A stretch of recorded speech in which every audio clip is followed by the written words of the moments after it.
Vatan tinchligi va osoyishtaligi eng ulug' ne'mat.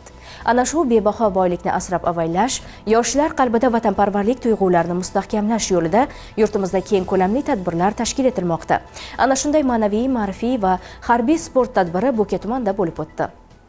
O'zbekiston Yoshlar ittifoqi Toshkent viloyati kengashi hamda Bo'ka tumani 2-son texnikumi tashabbusi bilan Toshkent harbiy okrugi, Toshkent viloyati favqulodda vaziyatlar boshqarmasi va Toshkent viloyati Milliy gvardiya boshqarmasi hamkorligida tashkil etilgan tadbir yoshlar qalbida vatanga sadoqat, harbiy intizom, jasorat va fidoyilik tuyg'ularini mustahkamlash, shuningdek, ularni yurtimiz mudofaa tizimi faoliyati bilan yaqindan tanishtirish maqsadida tashkil etildi. Hurmatli Prezidentimizning yil yakuni bo'yicha Oliy Majlis va xalqqa qilgan o'z murojaatnomalarida 6 ta ustuvor yo'nalishni belgilab berdilar.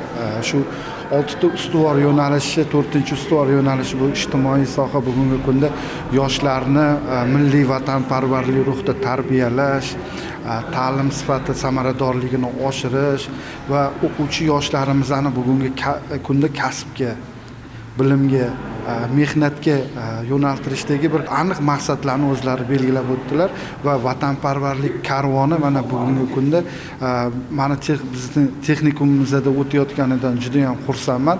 Albatta bunday tadbirlar o'quvchi yoshlarimiz o'rtasida sog'lom muhitni yuzaga keltiradi va albatta vatanparvarlik kayfiyatini oshiradi. 200 nafarga yaqin qatnashchi ishtirok etgan tadbir davomida harbiy xizmatchilar tomonidan jangovar tayyorgarlik mashg'ulotlari, saf ko'riklari va amaliy ko'rgazmalar namoyish etildi. Bu chiqishlar yoshlarda harbiy xizmatga bo'lgan qiziqishni oshirish, mardlik va matonat fazilatlarini shakllantirishga xizmat qildi.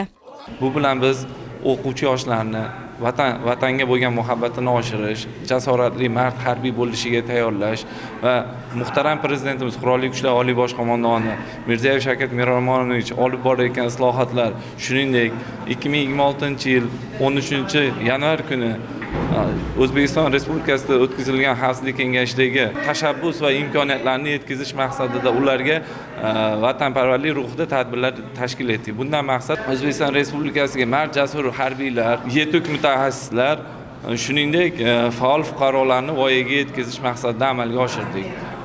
O'ylaymanki, ushbu tadbirdan yoshlar o'zlariga tegishli xulosalarni chiqarib oldi va vatanga bo'lgan muhabbatda mard jasur harbiy bo'lishga harakat qiladi deb o'ylayman. Bu tadbirni tashkil etishdan asosiy maqsad yoshlarimiz qalbida vatanga muhabbat va milliy g'urur, milliy iftixor tushunchalarini yanada mustahkamlashdan iborat. Ushbu tadbirni Toshkent viloyatidagi mavjud harbiy qism bo'linmalari bilan tashkil etdik. Ular o'z chiqishlari bilan o'quvchi yoshlar qalbida yanada vatanga muhabbat, vatan oldidagi sadoqat va burchlarini mustahkamladi.